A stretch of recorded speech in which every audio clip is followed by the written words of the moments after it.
এই মুহূর্তে কিন্তু বঙ্গভবনের সামনে আছি। বঙ্গভবনে আপনি জানেন আজকের যে আনুষ্ঠানিকতা সেটির জন্য কিন্তু প্রস্তুত রাষ্ট্রপতির এই কার্যালয় এবং বাসভবন। এবং আজকে বঙ্গভবনের দরবার হলে 8:30 নাগাদ যে আনুষ্ঠানিকতা হওয়ার কথা আছে, এখনও কিন্তু আমরা প্রস্তুতির জন্য যেই ধরনের আয়োজন এখান থেকে দাঁড়িয়ে দেখা যাচ্ছে, আমরা বাইরের সড়কে আছি, সেটি কিন্তু স্পষ্ট। আমরা দেখেছি এখানে নিরাপত্তার সর্বশেষ বিষয়টি নিশ্চিত করার জন্য আমরা কিছুক্ষণ আগে দেখলাম এসএসএফ এর ডগ স্কোয়াড ঢুকলো। তার আগে এই 400 মানুষ কিন্তু আমরা আগেই জেনেছি আজকে আমন্ত্রণ পাচ্ছেন। বাংলাদেশের আওয়ামী লীগ ছাড়া বাকি যতগুলো রাজনৈতিক দল আছে তাদের প্রতিনিধিরা থাকবেন, সুশীল সমাজের প্রতিনিধিরা থাকবেন, উচ্চপদস্থ সামরিক বেসামরিক ব্যক্তিবর্গ এখানে আমন্ত্রিত হয়েছেন। আজকে সবার দৃষ্টি যেই অন্তর্বর্তীকালীন সরকারে কারা থাকছেন ডক্টর ইউনূসের নেতৃত্বে যেটি গঠিত হতে যাচ্ছে, সেই নামগুলোর দিকে কিন্তু সবাই দৃষ্টিতে তাকিয়ে আছেন। আপনি জেনেছেন কিন্তু এরই মধ্যে ডক্টর ইউনূস দেশে আসার পরে তিনি কথা বলেছেন তারুণ্য নির্ভর যেই স্বপ্নের বাংলাদেশ সেটি গঠন করার কথা বলেছেন। এবং সেই বাংলাদেশে রূপরেখা কীরকম হবে সেটি কিন্তু আসলে নির্ভর করছে কারা এই অন্তর্বর্তীকালীন সরকারের দায়িত্বে আসছেন এবং তারা আসলে কিভাবে তাদের দায়িত্ব পালন করতে পারছেন।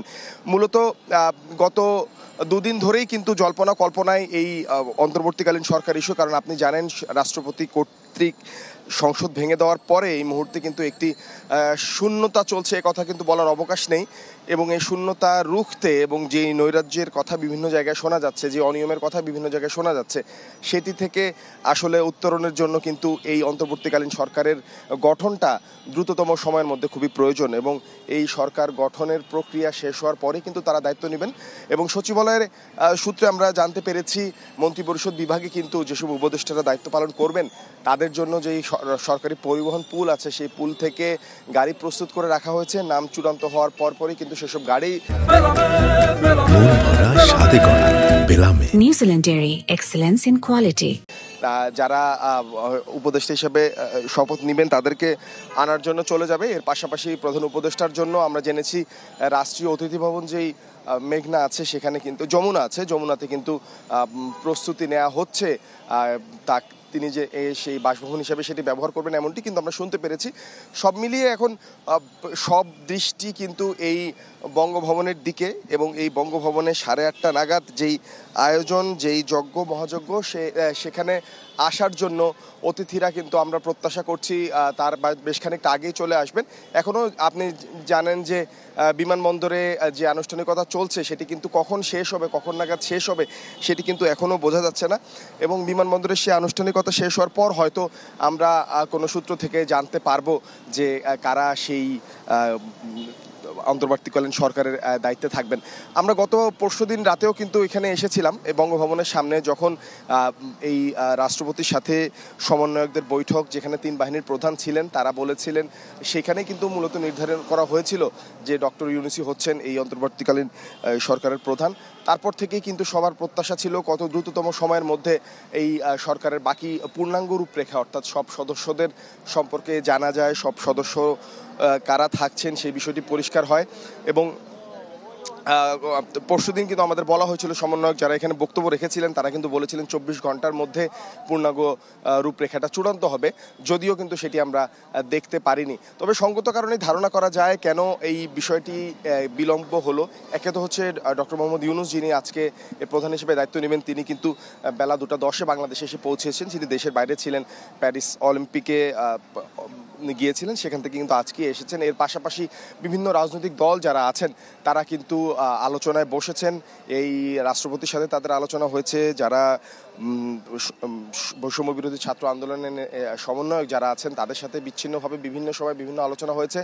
সব রাজনৈতিক দলই কিন্তু আসলে চাচ্ছেন যে তাদের মনোনীত প্রার্থীর বিষয়টি বিবেচনায় রাখতে সব ধরনের মত আছে, সব মতের মিলিত রূপ কিন্তু একটি গ্রহণযোগ্য সবার কাছে সরকারের যে উপদেষ্টারা থাকবেন তারা হবেন এমনটি কিন্তু সাধারণের প্রত্যাশা।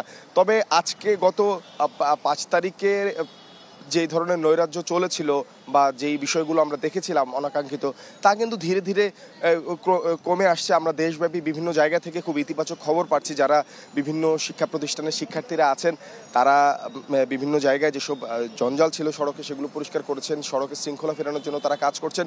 মূলত ডক্টর ইউনূসও কিন্তু আজকে তার কথায় এই বিষয়টি বলেছে, তারুণ্য নির্ভর যেই ভবিষ্যৎ, তরুণের শক্তির উপর ভিত্তি করে যে ভবিষ্যৎ, সেই ভবিষ্যৎ যেন আরও উজ্জ্বল হয়, সেই বিষয়টি তিনি প্রত্যাশা করেছেন। এবং তিনি কিন্তু ভূয়সী প্রশংসা করেছেন যেই ছাত্ররা আন্দোলনের মাধ্যমে যেই অর্জনটি করেছেন সেই অর্জনের বিষয়, এবং তিনি সবার সহযোগিতা চেয়েছেন।